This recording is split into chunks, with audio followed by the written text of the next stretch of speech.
It's a lot of things that's killing our community mentally, man, in the worst way. It's like we indirectly hate and do malicious things towards each other indirectly.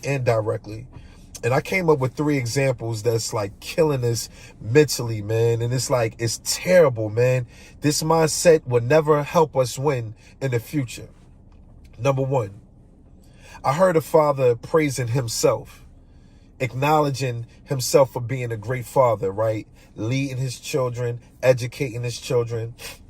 And then I heard another person say something like, why am I praising you for something that you're supposed to do? Right? Why am I acknowledging you for doing something that you're supposed to do as a father?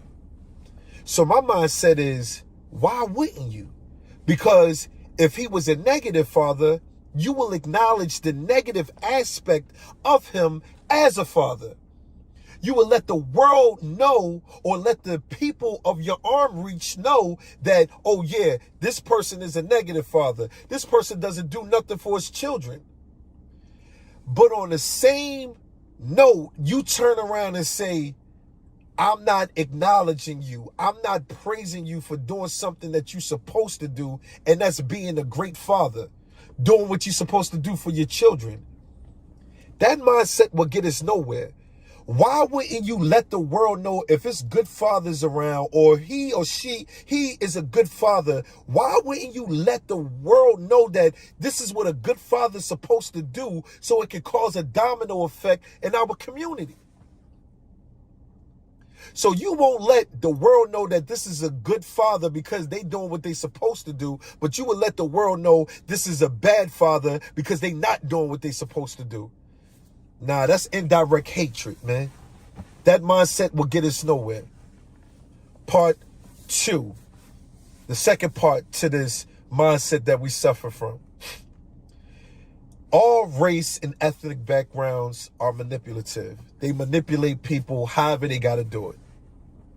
Why do our people manipulate each other by using a religion?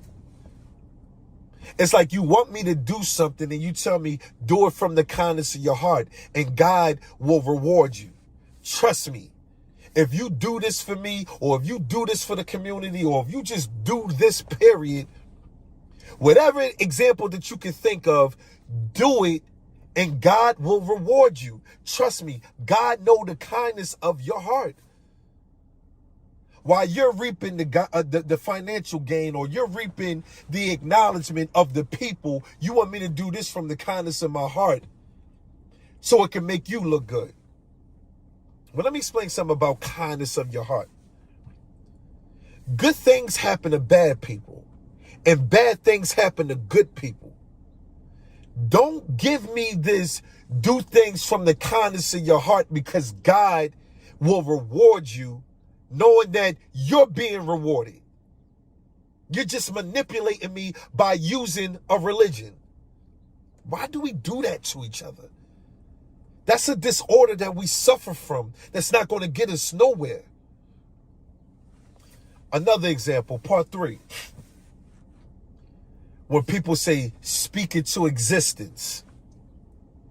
So in the hood, right, a poor environment,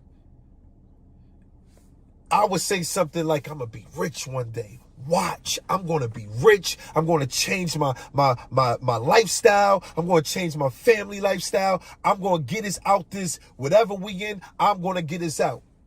Okay, speaking to existence. But then I'm going to use an example, whatever. If I tell you, you know what? I'm not using drugs ever again. I'm never using drugs. You know what a person to tell me? God don't like ugly. God don't like people that are arrogant. Don't speak that to existence, because the fastest that you got off of drugs is the fastest that you can get back on drugs. God took drugs away from you, and God can bring drugs back into your life. You better be thankful. Now I got to be thankful, but I can't speak that into existence. Why do our people Why do we have this mindset that is so hateful and so mean and so malicious, directly and indirectly? It's like you tell me to speak things into existence that's far-fetched to you. But when I speak something into existence that's not far-fetched to me, you tell me don't be arrogant, or you sound arrogant. So if I tell you we're poor and I tell you I'm going to be rich one day, you tell me speak it into existence. But if I tell you that I'm never going to use drugs again, you tell me you being arrogant. Never say never. Because the quickest way that God took drugs away from you is the quickest way that a God can bring drugs back into your life again. But didn't you tell me to speak it into existence? We have a hateful mentality towards each other, yo. It's so freaking hateful. It's like we're so emotionally disturbed. Remember in school, people used to say, oh, you ED, you ED. They may not said it to you, but then you heard people say it to somebody. Why do we're so emotionally disturbed? We don't even think in a logic perspective. We just think with emotions like, yo, I'm not going to hear you out. I'm not going to do nothing. The first thing I think about is what I perceive it to be.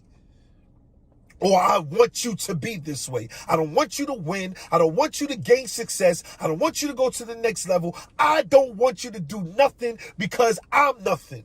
I told people, whatever your character is, when you by yourself, that's what you are in real life. And that's what you're going to perceive things to be. That's the energy that you're going to attach. We are so evil towards each other, man. So evil. How do we break that mentality to move to the next level in life? Once we break that mentality, trust me, we're going to be better. We're going to go harder. We're going to be more successful. We got to find a way to break that post-traumatic S disorder. That post-traumatic S disorder. Trust me. You fill in the blanks with, it begins with an S and end with an E. B. McFly, top motivator in the world and your sober messenger. I don't want to kill you. I want to hell with you, man. Let's go.